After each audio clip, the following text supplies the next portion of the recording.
Estate Side Hustle and Syndication Show. I am your host, Eric Lindsay. Here at Moonlight, we choose to focus on achieving financial security through real estate. And today we are here with AJ Hazy. AJ is a real estate powerhouse with over 2 decades of experience. Starting at 19 and becoming a broker owner by 25, AJ has facilitated billions in transactions and manages over 1,000 properties. He also raises capital for multifamily projects. Without further ado, welcome to the show, AJ. I'm here. Yeah, I'm super excited to have you on. I'm looking forward to unpacking some of that entrepreneurial knowledge that you have. And you've got a really great background within real estate. And so I'd love to touch on a little bit of all of that. And so with that being said, if you could share a few things about your background and also how you got started in real estate, that'd be great. Yeah, so I got started really young, as I said, 19. So out of high school, I went traveling, took that gap year. Gap year turned to 2 years. And when I came home, I was a little bit behind. Now, fortunately, while I was gone, I was doing some DJing. I saved some money, just being a beach bum. And so when I came back, my dad was telling me that I should invest that money into a house. So fortunately, he gave me some good advice. I took my little down payment and went to try to buy a house. Well, I couldn't get financing at the time. So I actually ended up joining forces with a good friend of mine who didn't spend the last 2 years surfing. He actually spent the last 2 years building credit and had a good job. And so we actually put our joined forces and bought our first house together, filled it with our friends that were renting from us, and we lived for free for a few years. And the market really picked up from there. So we ended up with, a little nest egg from there. And I went on to, parlay that into many investment properties over the years. And the process of buying that house, I found the whole thing quite exciting and ended up getting into the industry that same year. And so started selling and investing kind of right at the same time, right before I turned 20. And so, that early start obviously paid dividends over the years. And so what led you to become a realtor? I know personally I was a realtor at one point, and I know it was somewhat of a misconception that led me towards being a realtor. More or less, I really wanted to get access to the MLS and see opportunities before, and be able to go a little bit deeper into seeing behind the scenes and things like that. So what was it for you that led you into becoming or wanting to become a realtor? I think for me, it ticked 3 boxes. Number one, that it was like a limitless income. If it's meant to be, it's up to me. Number 2, I was going to be my own boss and have the flexibility and freedom to make my own schedule.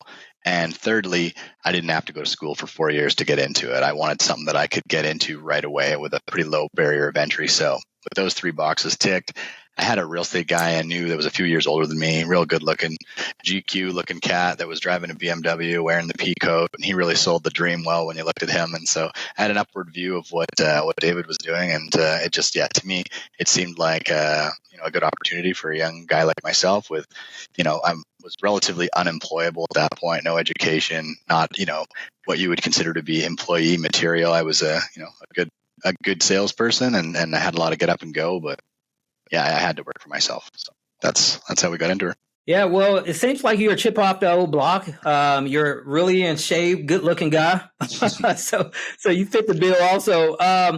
Now, you were born and raised in Canada. You're still located there. Am I correct? Yeah, we spend half our time here in Kelowna, British Columbia, and half our time in Scottsdale, Arizona. Okay, sweet. So what is the difference between the economies here in the States and also Canada? Is there a drastic difference between like tenant and landlord laws? Because I know you guys have a few investments. You do a lot of business in the Canada market. What are the differences and some of the nuances? Yeah, I mean, just like in the U.S., you've got red states and blue states, and you've got different political ideologies in each state. We have the same thing that happens provincially, although all of our provinces are pretty well all fairly left-leaning, with the exception of Alberta. Alberta is kind of our Texas and has some of that sort of more right-leaning policy. As far as the economy, we follow yours primarily. However, our market has probably overall gone up more than the U.S. market. If you just take the average, and we have obviously a lot more household debt, so the interest rates are probably affecting the average Canadian right now more than the average American, and therefore there's probably a little bit more opportunity on the distress sale side in Canada here forward than I would expect in Arizona or any of the other markets that I'm familiar with in the States. Okay, yeah, that's good information. And if I could, I'd love to touch on how you have been able to thrive so well. So you are investing in real estate, you're operating a brokerage, you also have several other arms attached to your company. How are you able to do all of that and make sure that every piece is functioning and performing and thriving within your company? The reason I love to ask this is because a lot of our listeners, they have businesses of their own, but they're looking to get into real estate on the side, and some eventually looking to go full time or to put their main business to the side. So what does it look like for you? How are you able to operate multiple businesses and still invest in real estate and keep everything thriving? Yeah, I think probably the biggest piece for me is making myself redundant in all these different businesses. I think a lot of people suffer from the curse of being the best man or woman for the job for everything. I don't have that. I'm certainly not the best person for all of the details. I'm very macro, very visionary, and so I need great people around me. I don't have the luxury of being able to do it all. So naturally, I attract great people. If you have a great vision, you'll attract great people. And in each of those business lines, whether it's property management or our project sales or our development arm or the construction arm, there's really great people that are kind of at the helm of each of them. And they look to me for for that vision. They look for me to procure the resources and make things happen. And so I see into the future quite well in terms of actually getting things done. I need great people around me, and that's the only way it happens. Yeah, that's really good. So you're utilizing your resources and you're delegating instead of trying to be all things to all people. You're utilizing the help that you have around you. So that's a really good strategy and a really great strategy there. So if we could move a little bit further into the show, you mentioned before we went live that you guys have a couple of funds set up. You're trying to or looking to take advantage of this really somewhat volatile market at this point. Can you just speak towards that Sure. briefly about the different funds and the syndications that you're a part of? Yeah, you bet. We've got two different funds, both of which are designed to take advantage of the current market. So the first one that we are doing is called Cash Offer Canada, which is pretty simple. The name is self-explanatory. We offer an instant cash offer. Some folks may be familiar with like Open Door and OfferPad in the United States. In Canada, we didn't have any of those companies pop up. That iBuyer model that got to a pretty decent penetration in your market does resonate with the consumer. So especially if people are a little over their skis financially, the idea of an instant cash offer starts to look pretty attractive. So we have the iBuyer model where we buy homes at sort of a 15 to 20% discount. And then what we do is we bring our construction team in there, we fix them up, and we either sell them to create some cap gain right there, or we'll hold them over a longer period using a rent to own program. We like the rent to own because what we get is additional cash flow, because these folks' payment are based on not market value rent, but rather the true cost of ownership. We take all of the repair and maintenance off of our side of the ledger because they're actually responsible for the home. And we don't need property management because they have so much skin in the game. They're going to take care of the home like a diligent owner would. And of course, they give us a nice upfront deposit, which is non-refundable and de-risks us even further. So we love those, and those homes sell in 2 to 3 years for a nice premium. So that's one of our funds. And then the other one is purpose-built rentals, so building large-scale multifamily. The Canadian government has done a lot of incentives to try to get this type of building happening. So, from finance packages, our version of Freddie Mac is called CMHC. They're offering 95% loan-to-value financing at preferential rates with 50-year amortizations, which obviously makes the payments much lower, gives you much better cash flow.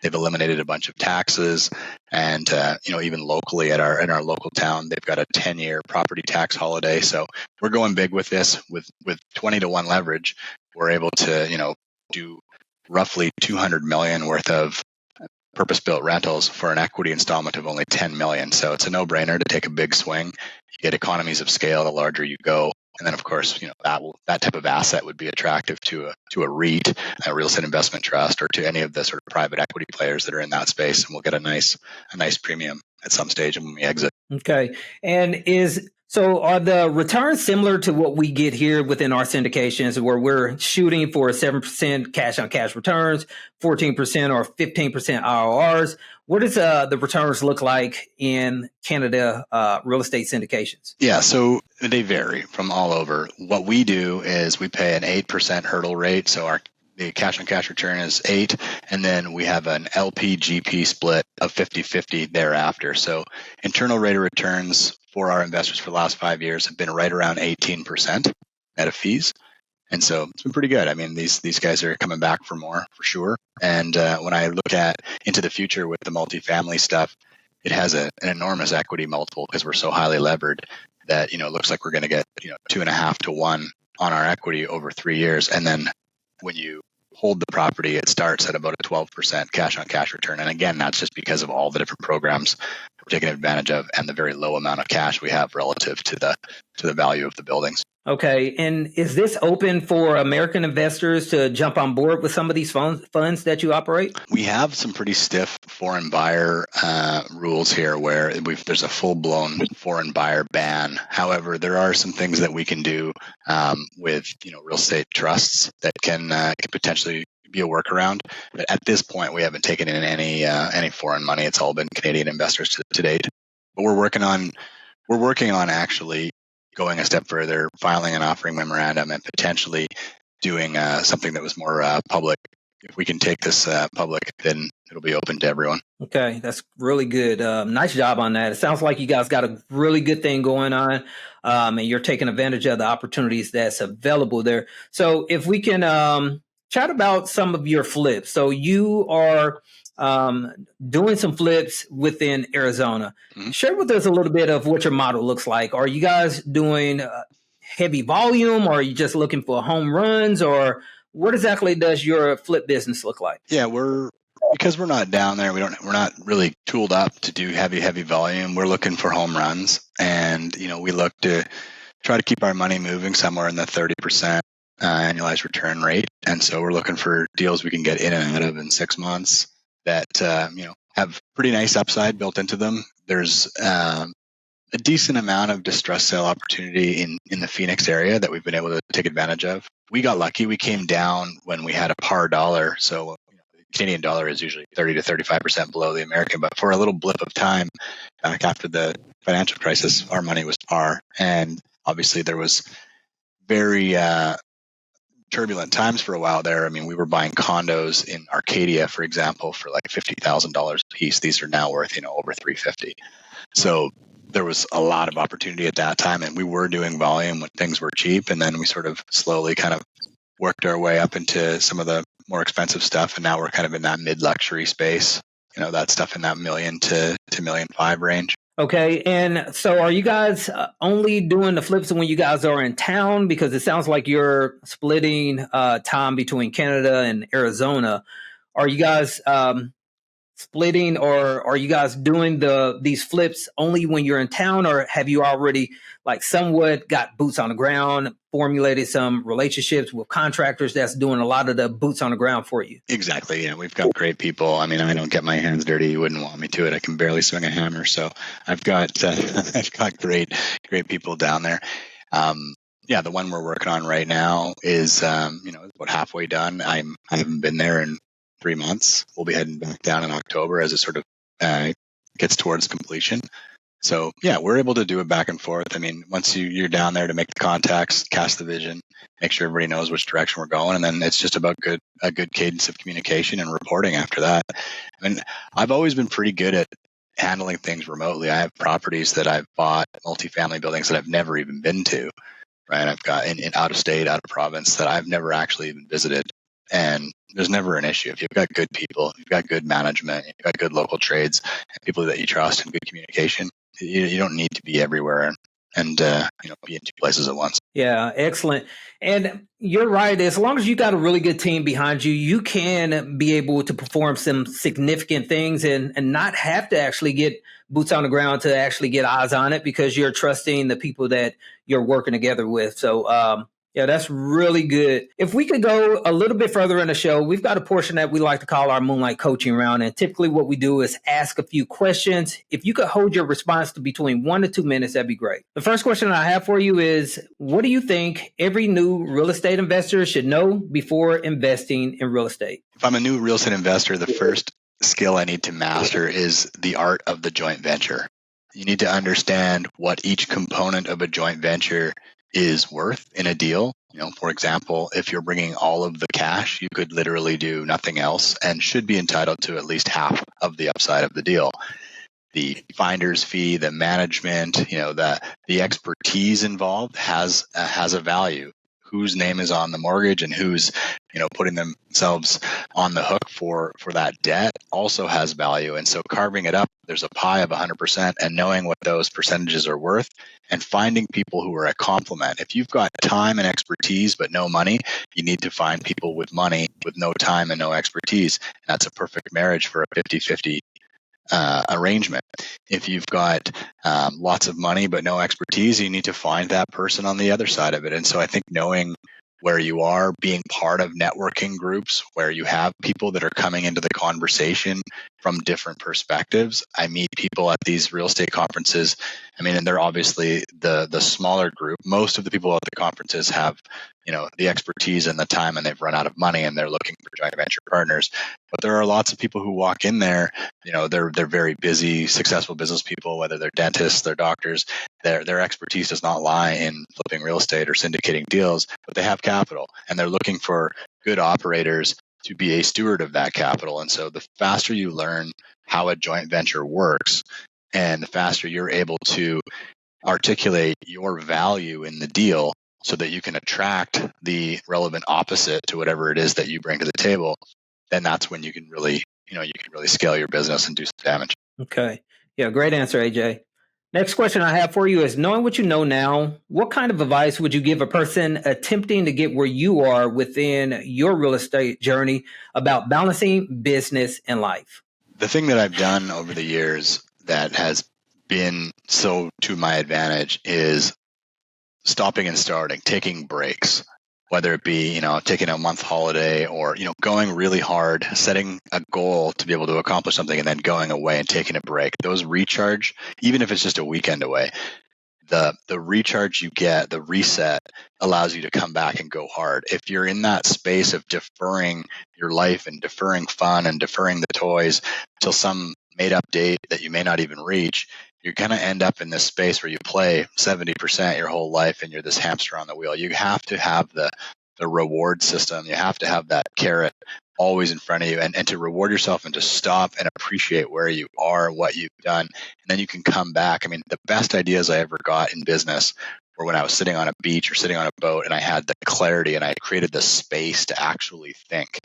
And so I would just say to myself, if I was 19, to make sure I would take even more trips and live my life while I'm young and healthy. And that's where the best ideas come and the best relationships are forged. And just live your life. Yeah.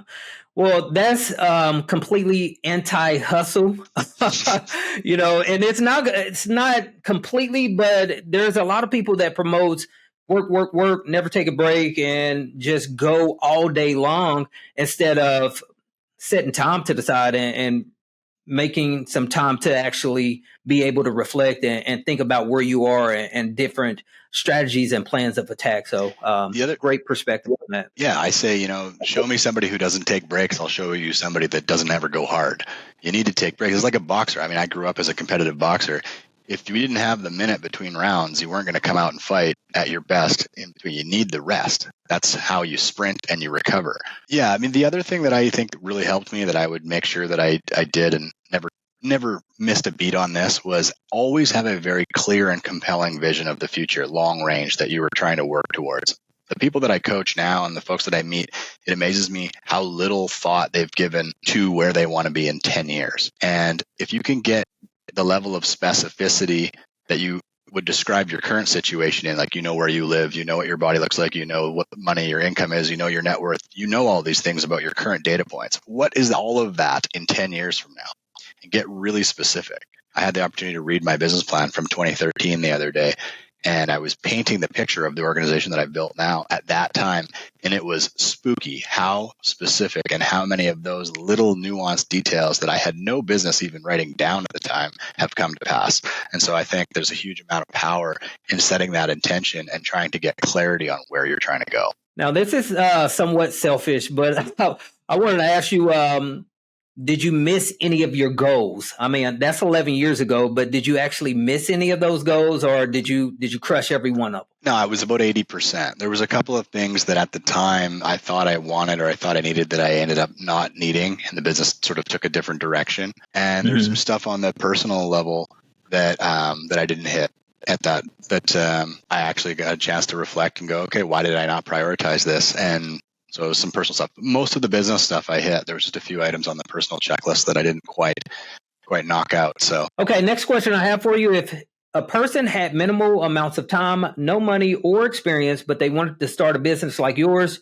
what steps would you recommend for them to take to start and scale a business? So you got no time, no money, no expertise. Step one, you need to get some expertise. So you're going to have to stay up late and learn something.